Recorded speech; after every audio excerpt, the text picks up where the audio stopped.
Commission on the Supreme Court and other courts is meeting today for the first time. It's meeting in secret. It's not supposed to meet in secret, but we will be able to observe subsequent meetings. Let's see what they recommend. Will they recommend court packing? Will they follow what some Democratic leaders in the House and Senate are asking for 4 additional justices on the Supreme Court? Will they split over that issue? Will they recommend term limits? Will they recommend mandatory retirement ages? Will they recommend packing the lower courts? We'll see on the Dershow. According to a New York Times report, the Biden Commission on the Supreme Court and on reforms of the Judiciary is having its first preliminary meeting today. It's an inauspicious start because, according to the Times, the meeting is being held in secret. And the commission is supposed to conduct all of its business in public and open so we can see it and review it and evaluate it. This is supposed to be simply a meeting that deals with format and agenda, but I can imagine some important things will be discussed. I can even imagine some people on the commission expressing great chagrin about the fact that leading members of the Senate and Congress have introduced a bill packing the court, adding 4 justices without even waiting for the report of the commission. What an insult, both to President Biden and to the members of the commission. We know what we want. We know we're going to pack the court, so why do we need a commission to study it? That, I guess, is the view of some of the senators and congressmen who introduced the resolution to expand the court to 13. Fortunately for America, Speaker of the House, Nancy Pelosi, has said she won't bring that bill to the floor for a vote until after the commission has done its research and made its recommendations. I don't know what the recommendations of the commission will be, but they'll probably be split. There will certainly be some on the commission who will not support court packing. There will almost certainly be some on the commission, including my former colleague, Professor Lawrence Tribe, who will support court packing. He already has. He said it's a good idea. He didn't think it would be a good idea if the shoe were on the other foot, but if he can get some more progressive Democrats on the court, let the institutional concerns be damned. We want immediate satisfaction now. That's the way Tribe and some of the other radicals on the commission approach these issues. So the commission will meet for the next several months. They are going to divide themselves into teams. They're going to do research.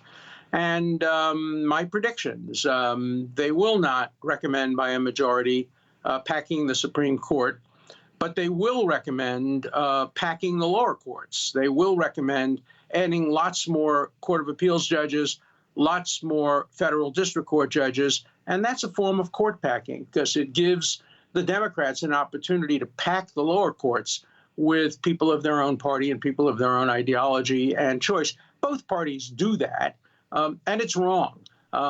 Courts should have judges added to it solely based on the need for more judges. Certainly the Supreme Court doesn't need more justices. They are underworked, not overworked. They take fewer and fewer cases. And they write a relatively limited number of opinions. Every year, they have 4 or 5 law clerks working with them, doing a lot of the hard labor. It's not one of the harder jobs in Washington or anywhere else. The Supreme Court is not overburdened. The only reason for adding 4 justices is that the 4 justices would be ideologically compatible with those who favor court packing. It is literally court packing. Packing the court by adding justices who will vote your way. That's just not the way the judiciary ought to operate. And so I'm strongly opposed to court packing. Look, I'm opposed to the direction the Supreme Court is going in today. I'm a liberal. I don't like the fact that there are 6 or 5 conservatives on the court ruling against issues and values that I strongly believe in, like a woman's right to choose abortion, although I think it's a complicated and difficult constitutional issue. Gay rights, which I do not think is a complicated constitutional issue. There's no countervailing consideration. Whoever you love, whoever you marry, whoever you want to have a family with, that's your business, not the business of the state. So I strongly believe in complete equality based on sexual orientation. And there are other issues as well that I disagree with the current Supreme Court. But hey, that's the way the system operates. You win some, you lose some. I disagreed with the election of the former president, President Trump, but I didn't demonize him. I try to work hard for him to succeed. I did vote for President Biden, and I wish him well, and I would like to see him succeed. I want to see every president succeed. I love America. I love my country. I want to make sure that patriotism is over partisanship, but that's a losing battle that I think we're fighting. If we lose it with the judiciary, we're really in trouble, because the judiciary is the most important check and balance on our other two popular branches. And if the judiciary becomes kind of subject to the whim of the elected branches, the president and the Congress, it loses its independence and it stops being a check and balance on the political branches. Alexander Hamilton described the judiciary as the least dangerous branch. It has neither purse nor sword to enforce its decisions, only its integrity and the trust that the people have in the rule of law. And if we lose that, we lose a very important part of our system of checks and balances. So I will fight strongly against any attempt to pack the court, whether it's an attempt by Democrats or an attempt by Republicans. And by the way, if the Democrats succeed in adding 4 justices, the next time there is a Republican majority and a Republican president, they will add 6 justices or 8 justices. The size of the bench in the Supreme Court will have to be expanded to the point where it won't even fit into the courtroom. This is a policy without principle and a policy without end.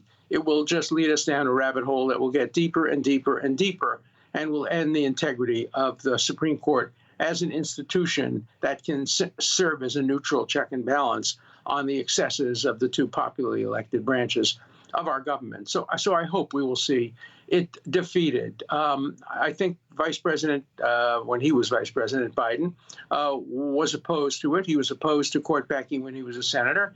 He called it, I think, a blockhead or a knuckleheaded idea. It was then and it is now. It's worse than that. It's much more dangerous than just a bad idea. And I hope he will stick with his guns. He will certainly not push for court packing. But my fear is that if Congress enacts court packing, if it expands the Supreme Court by 4 justices, he may not veto it. Presidents have different policies toward what they oppose and what they will veto. And so it's conceivable, though I think unlikely, that we will see court packing. I do think we'll see some recommendations, perhaps, for some good changes, structural changes, changes that make sense. The one I support mostly is term limit. Under the Constitution, justices are appointed for good behavior, which means they're appointed for life. Now, at the time the framers wrote that into the Constitution, life expectancy was in the high 40s or low 50s. So if a person was appointed at age 40, he or she, in those days, would serve maybe 10 years. Very few justices served long periods of time. Chief Justice John Marshall did, but he was, along with some others, the exception. Now we have justices routinely serving 25, 30, 35 years. If newly nominated and appointed Justice Amy Coney Barrett were to live as long as Ruth Bader Ginsburg, she will serve more than 35 years on the Supreme Court. Nobody should serve 35 years in a democracy. Even popes and kings and queens don't generally serve 35 years. Queen Elizabeth, may she live long and prosper, has served that long period of time, but she is a rarity among even monarchs and even popes. So in a democracy, we shouldn't have people serving for long periods of time. I think 18 years is enough, 20 if you want to stretch it, but no more than that. So I strongly would favor imposing term limits on not only justices, but all judges. And but I would apply it only prospectively, not to sitting judges and sitting justices. Now, the Democrats won't approve that. Certainly the commission radicals won't approve it, because a plan to have term limits prospectively will help the Republicans, because there are now 6 Republicans on the court, and they wouldn't be covered by term limits. They would be able to serve out their full lives, whereas the newly appointed Democrats would have term limits. And that brings us to the effort by some radicals, including the majority leader of the Senate, to try to get rid of Justice Stephen Breyer, my friend, who I've known for almost half a century. We clerked for the same justice back in the day, Justice Arthur Goldberg. We came to the Harvard faculty at about the same time. We served together for many years. We both worked with, he worked for, I worked with Senator Ted Kennedy, and we're friends. I pushed his nomination to the Supreme Court with Bill Clinton, who's a friend of mine, and others did as well. I don't take the credit for it, but I take a little bit of credit for pushing hard for Steve Breyer's nomination. He's been a very, very good justice. And now Schumer wants him to resign immediately, tomorrow, today, yesterday, so that the president can get to appoint a black woman justice who serves the ideology of Chuck Schumer and his associates. They're afraid that if he waits, who knows what will happen. Maybe the Senate will go over to the control of the Republicans, and then Biden will not be able to get his choice for the Supreme Court. That is so cynical and so exploitive and so manipulative and so political. It really weaponizes resignation and politicizes the Supreme Court. No, Justice Breyer, don't resign. Stay on the Supreme Court as long as your health allows you to stay on the Supreme Court. Don't listen to the politicians.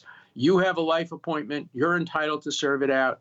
They are not entitled to push you to make decisions that are against your interest. Look, of course, we know that some Republicans were upset that Scalia didn't resign. He died while Obama was president. Of course, they managed to avoid the nomination of Merrick Garland by using an improper ploy, which they then rescinded when it came to Amy Coney Barrett. But nonetheless, the Supreme Court should not become an institution with timed resignations. People were very critical, even of the late Ruth Bader Ginsburg. Even after she died, they criticized her for not resigning when there was a Democratic president so that she could be replaced by a liberal rather than by a conservative. I just don't think that's the right approach. The right approach is the one that Herbert Hoover, when he was president, applied when Oliver Wendell Holmes resigned at age 90-something, having been one of the greatest justices in history. President Hoover asked for a list from his attorney general of the best judges in the country who he should appoint to replace the great Oliver Wendell Holmes. And the list he was given had Benjamin Cardozo, who was the chief judge of the New York Court of Appeals and the most eminent sitting judge, had him at the bottom of the list. He was number 10. Hoover looked at the list and said to the attorney general, "It's a great list, but you have it upside down. I'm appointing Cardozo." And they said, no, we don't need Cardozo. He's from New York. We already have 2 or 3 New Yorkers. We need somebody from the Midwest. He's Jewish. We already have a Jew on the Supreme Court. Brandeis, he's liberal. You're a conservative president. And Hoover said, no. When the great Justice Oliver Holmes resigns, we're going to fill his place with somebody as great as he is, without regard to politics. And he appointed a liberal Democratic Jew to serve the term that was left open by the resignation of Oliver Wendell Holmes. That's the way justices should be appointed. But boy, that's not the way it's happening these days. So this commission is going to go forward. I hope they do not recommend mandatory retirement ages. Let me tell you why. Let's assume they make a mandatory retirement age at 70 or 75. It sounds perfectly reasonable, but it just means that presidents will start to appoint younger and younger and younger justices because they'll want them to serve 30 or 35 years. If the retirement age is 75, they're going to appoint people who are 35. They can serve 40 years. If the retirement age is 70, they're going to appoint people who are 30. We're seeing that trend already. It's a dangerous trend. Oliver Wendell Holmes was appointed to the Supreme Court when he was 60. Brandeis was 60. Ruth Bader Ginsburg was 60. We need the wisdom, and wisdom sometimes comes with age, not always. But the idea of picking 30-year-olds like William W. Douglas, who was picked when he was in his 30s, or even 40-year-olds, is, I think, a mistake. I think people need seasoning. They should get on the Supreme Court at a somewhat more mature age, perhaps in their 50s. And I think a mandatory retirement age would incentivize presidents to pick younger and younger justices. So, yes, I'm in favor of term limits. I'm not in favor of mandatory retirement ages. I am adamantly opposed to court packing, no matter who's doing it. And I think I'm also opposed to packing the lower courts unless it can be shown that more judges are needed in particular areas of the country. But just the idea of creating more judgeships in order to create more openings for Democrats is an abuse of the nominating process and would lead to an even greater politicization of the Supreme Court. So those are my views. Obviously, the commission will operate. There are some very good people on the commission. There are some very not good people on the commission.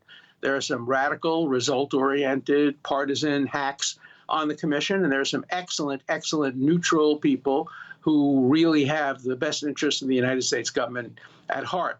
Let's hope that the views of the good people, of the disinterested, neutral people, prevail over the views of the partisans.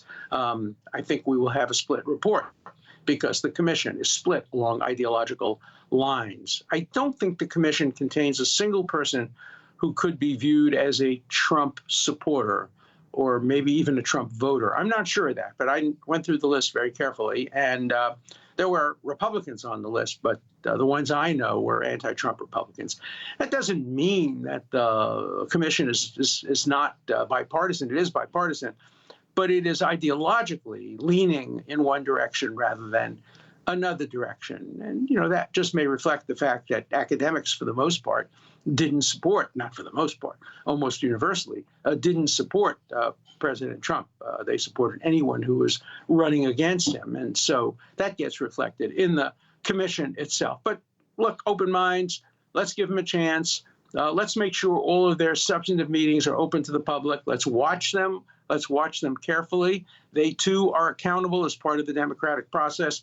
Let's make sure their deliberations are honest and open and neutral and legitimate and produce the result that's not best for one party or another, but that's best for all the citizens of the United States of America. So stay tuned, and we'll continue to watch this. As I mentioned yesterday on the show, we may be changing the format of this show. It may be that having video 5 days a week isn't justified by the number of viewers that we have, and so we may be moving toward fewer times a week and toward more focus on audio than video.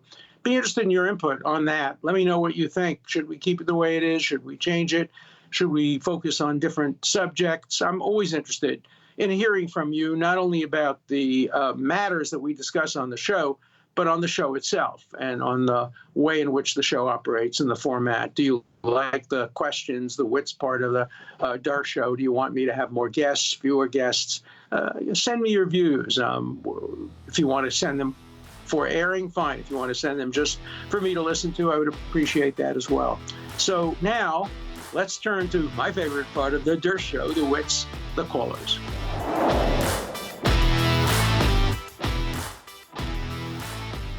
Let's turn now to our first caller. Hi, Alan. This is Bill Sheridan from Macomb, Michigan.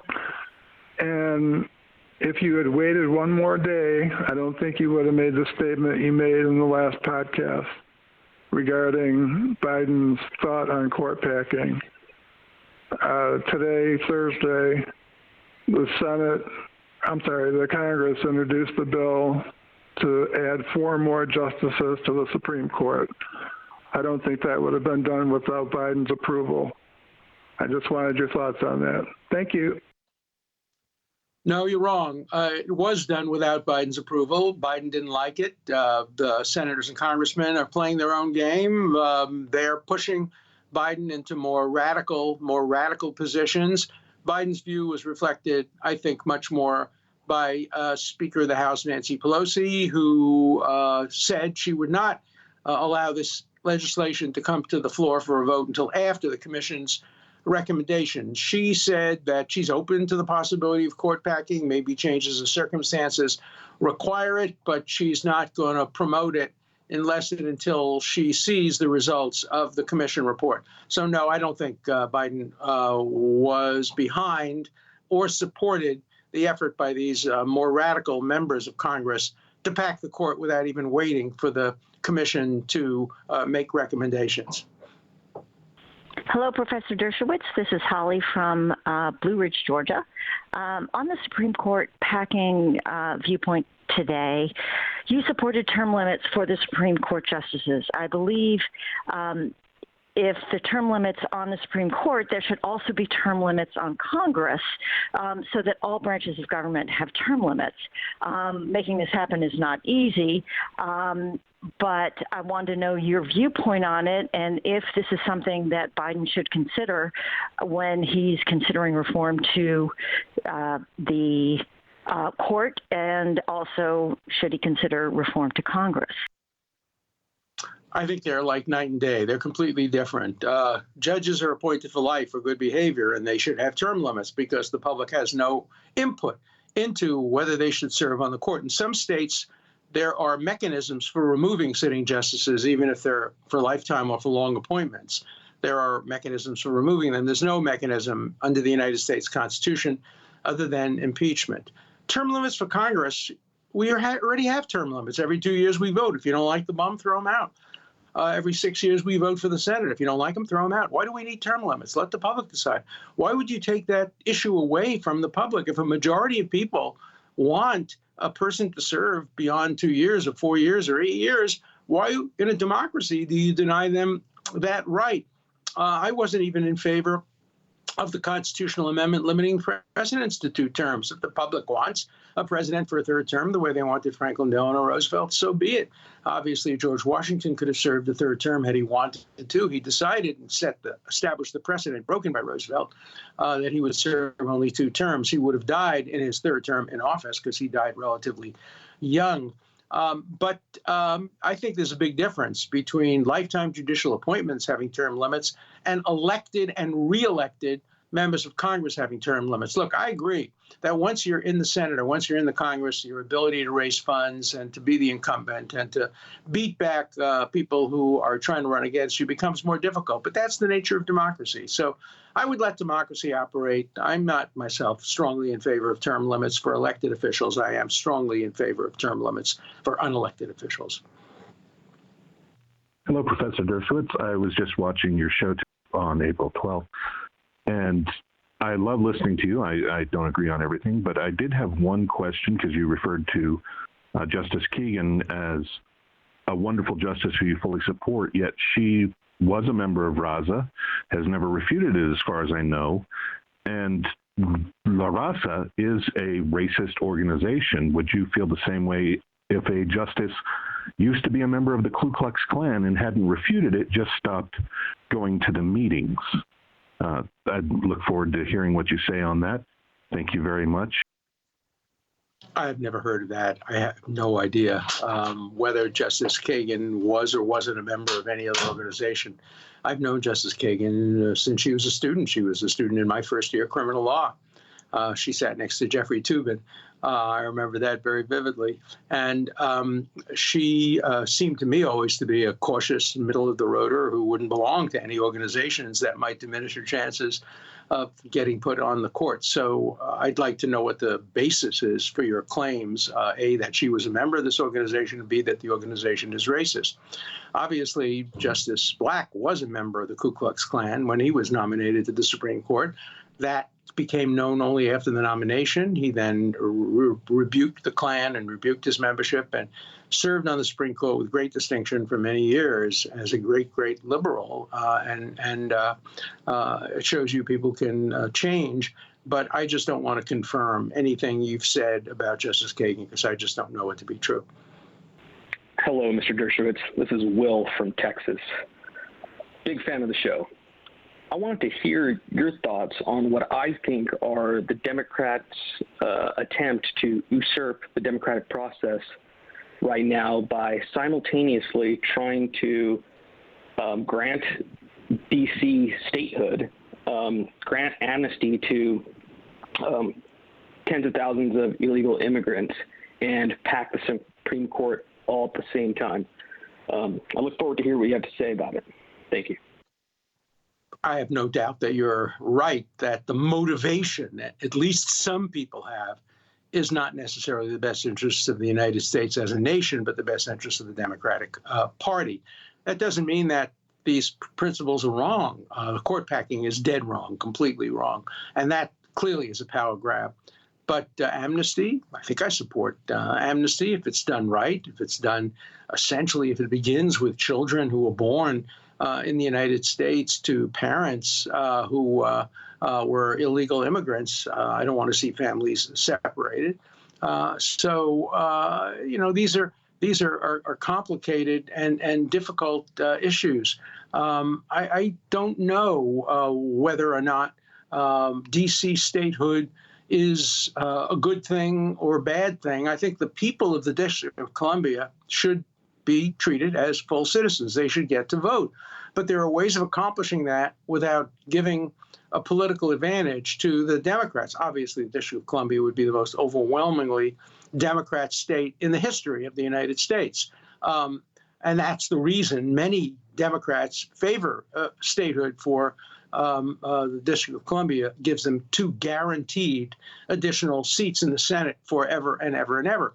There is another possible way of doing this, and that is going back to the pre-Constitution period and simply ceding the vast majority of what is now the District of Columbia, the residential areas, Northwest Washington, Northeast Washington, et cetera, to where they came from, Maryland and Virginia, primarily Maryland, and let the people be citizens of Maryland, let them vote in Maryland.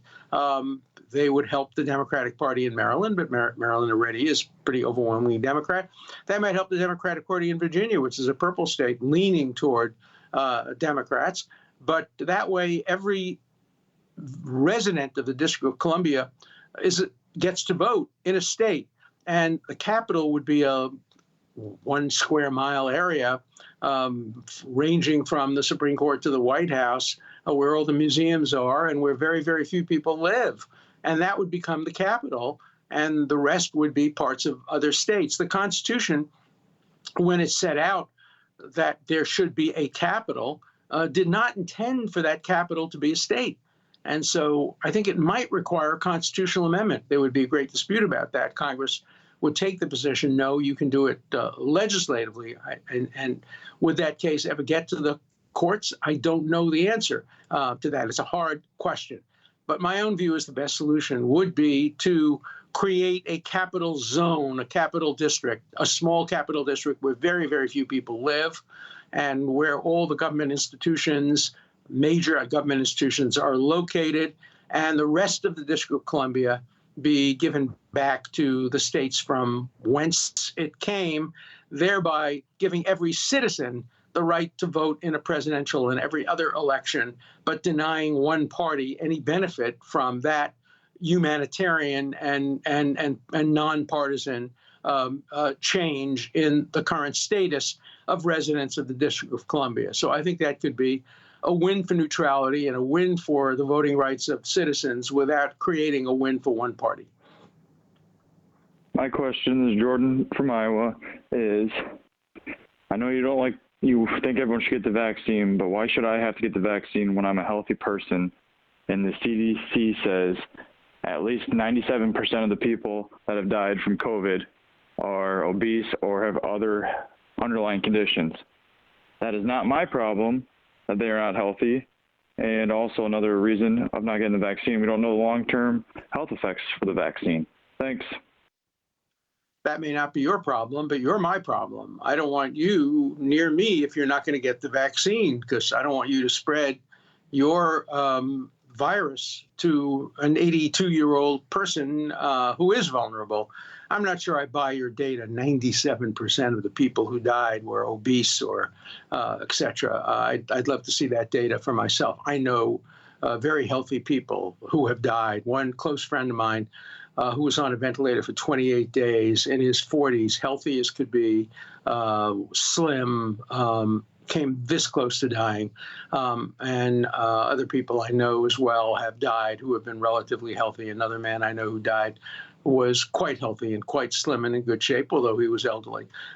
So I just, if you decide not to get vaccinated, that may or may not be your right. Let's not talk about that for a minute. But it is certainly my right not to come close to you. If you don't want to wear a mask, don't come to my house. Don't walk on my street. If I see you walking on my street without a mask, I'm going to cross the street and go to the other side.